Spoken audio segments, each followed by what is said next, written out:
What if I told you Erica Mena didn't walk into court today with just a statement? No, she walked in with a loaded weapon, something so powerful, so destructive, it had the potential to obliterate everything in its path. And no, we're not talking about a gun or any kind of physical weapon. We're talking about something far more dangerous. Files so toxic, so devastating that even the judge had to pause mid-hearing, visibly shaken by what was about to unfold. Play the audio, Your Honor. Erica said that was it. No frantic emotions, no shouting, just a calm, controlled demeanor. She knew she was prepared, and just like that, with one simple sentence, the room was about to explode. The speaker buzzed to life, and then boom, a voice echoed through the courtroom. Delete the records, I'll handle. Erica later. Every person in that room froze. The silence was deafening. Mendeecees, his jaw went pale. His lawyer looked like he might drop dead on the spot. The entire courtroom held its breath. What just happened? Where had this come from? How long had Erica been holding on to this bombshell? And more importantly, why wait until now to drop it? Was this revenge? Was this protection? Or was this Erica finally saying, I'm done playing the victim? Because my friends, what came next had even the producers screaming, fans crying, and one juror begging to be excused from the proceedings.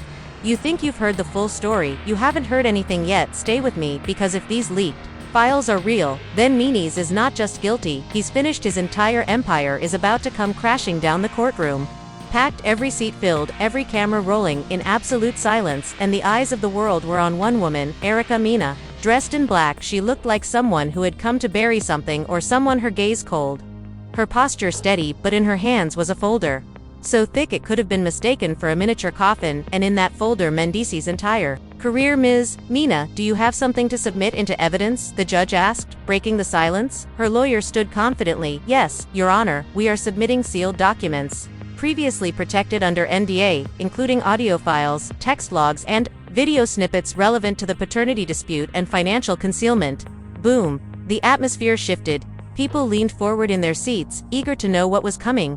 Even Mendeecees, usually so self-assured, looked like he'd bitten into something rotten. But let's rewind for a second. This wasn't just about a DNA test anymore. No, this wasn't even about whether or not Mendeecees was hiding something from the world. This was war, personal, televised, and irreversible. You see, long before this court date, Erica had been dropping hints online, cryptic tweets and Instagram stories zoomed in on a receipt, just enough to make people start wondering. A post of baby shoes with the caption, "Hope." Everyone thought she was grieving. Turns out she wasn't grieving at all. She was gathering evidence. Weeks before this hearing, an anonymous Reddit account had posted what seemed to be screenshots of Mendeecees texting someone under a burner name Dre. In those texts, Mendeecees discussed shutting Erica down before she ever had the chance to take him to court. At the time, these screenshots were dismissed as fake Photoshop, just another troll on the internet. But today, those screenshots were Exhibit A. And let me tell you, the courtroom felt every single word.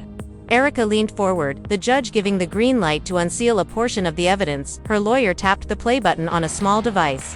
The courtroom speakers crackled, and then the voice of Mendeecees filled the room. You think I'm going to let her take everything? I'll delete the trail before she ever steps into a courthouse. Gasps audible, unstoppable. Even the reporters, who had seen it all, dropped their pens. But Mendeecees' lawyer was quick to object. Your Honor, we questioned the authenticity of this audio. It could be AI generated. But Erica's lawyer didn't even flinch.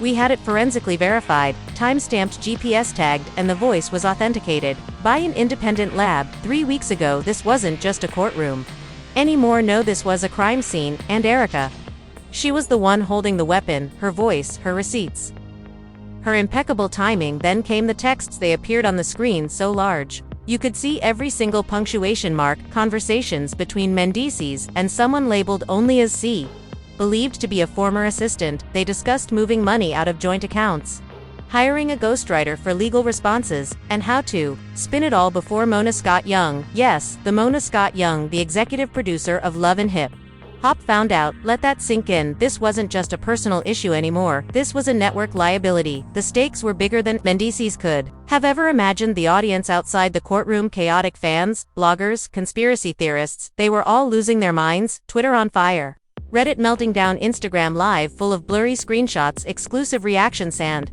live updates from people who claimed to know Erica's cousin and Mendeecees' deepest secrets. As the evidence rolled, and so did the reactions, Erica's sister Omar Rosa was seen wiping away tears. A reporter overheard her whisper she didn't want to do this, but he made her. Then came Exhibit B, a digital folder titled Baby Proof Plan Final. No one knew what it meant until the first image opened to scanned.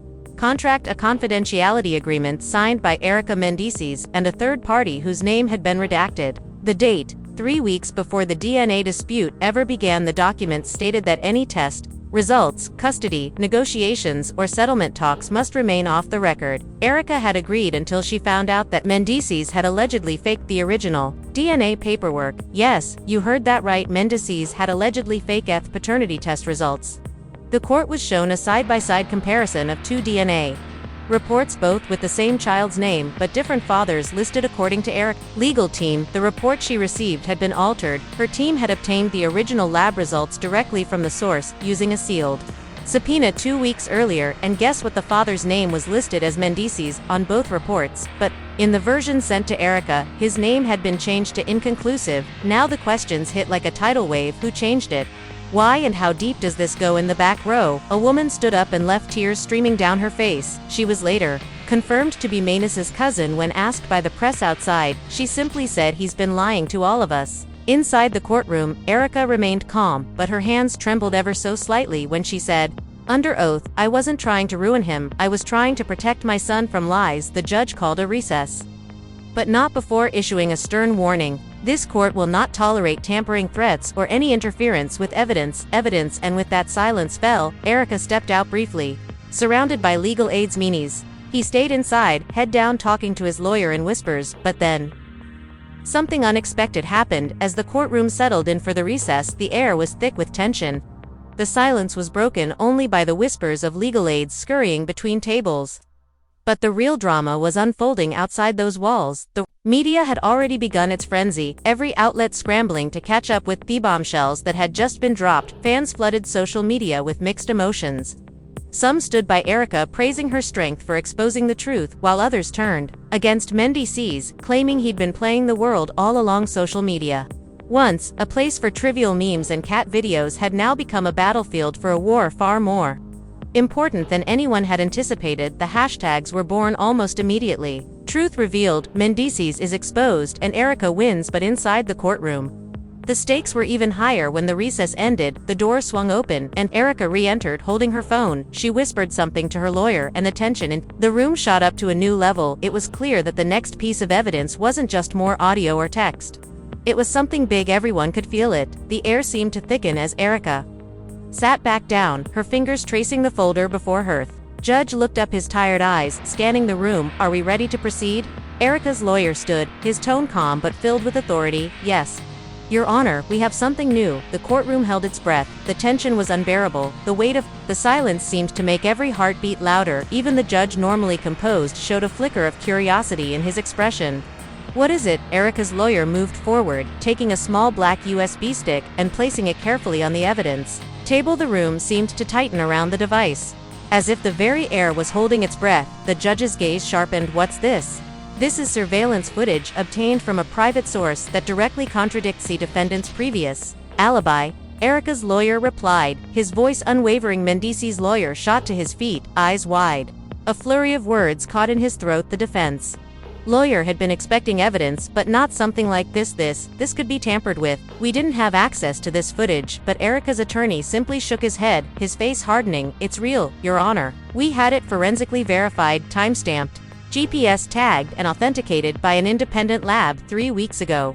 The judge paused, glancing at the courtroom before giving the nod to proceed. The tension was so thick it felt as though time itself had slowed down. The entire world was waiting for this moment, for the piece of evidence that would make or break Mendeecees' case. The lights dimmed and the screen flickered to life. What followed was nothing short of damning. There in full color was Mendeecees. His face was unmistakable, even though he was wearing a hoodie and his cap was pulled low, but there was no mistaking him. He was entering a building through a side door. No entourage, no camera crew, no excuses, just Mendeecees. The time stamp on the footage matched the very day he had claimed to be in Atlanta filming a love and hip-hop reunion special. The defense lawyer stood, his face going white as the footage played. "Your Honor, we object. This could have been staged." But there was no room for objections.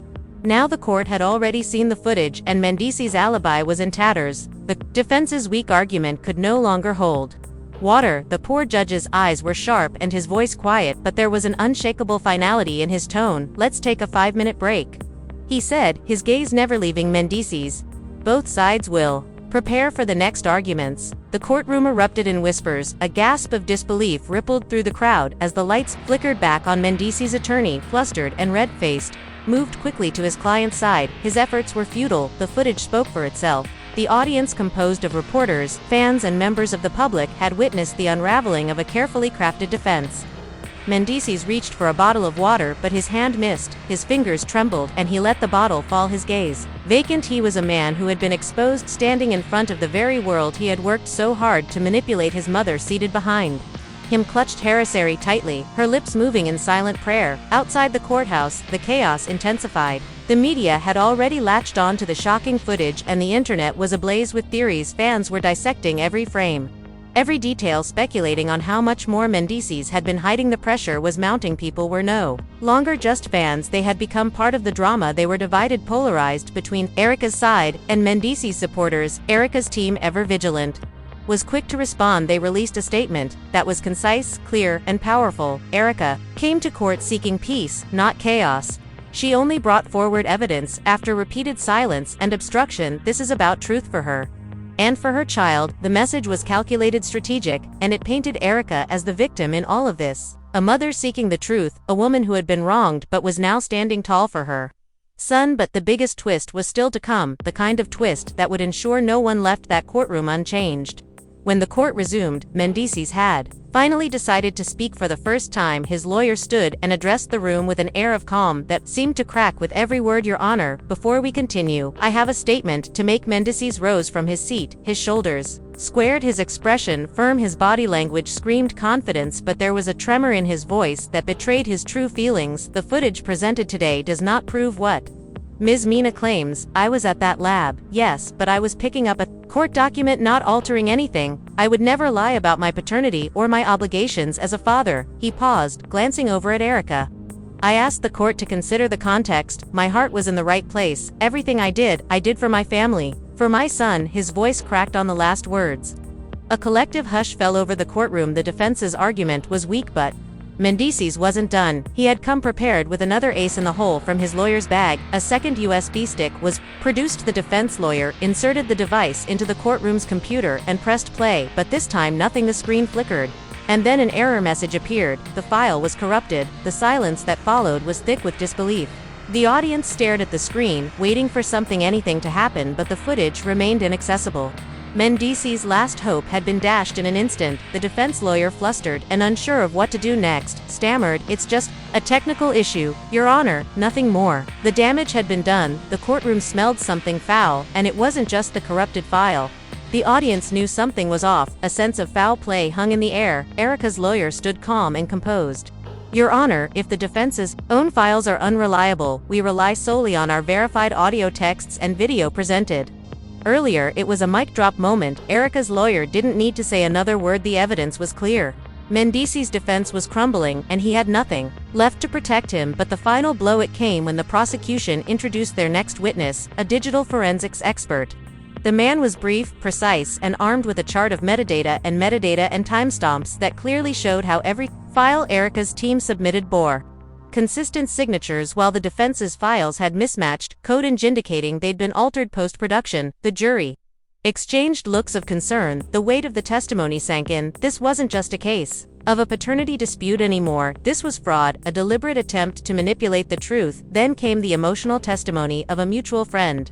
Tillman, a childhood confidant of Mendeecees. Tillman recounted private messages he had received from Mendeecees last year expressing regret over taking his relationship with Erica for granted. Tillman read the DMS aloud, his voice cracking with emotion as he recalled Mendeecees' words, "I fear I'll lose everything, including our son's future, if I don't control the narrative." It was a raw, vulnerable moment, one that shattered any remaining illusion of Mendeecees' innocence. His own words had condemned him. The room fell into stunned silence.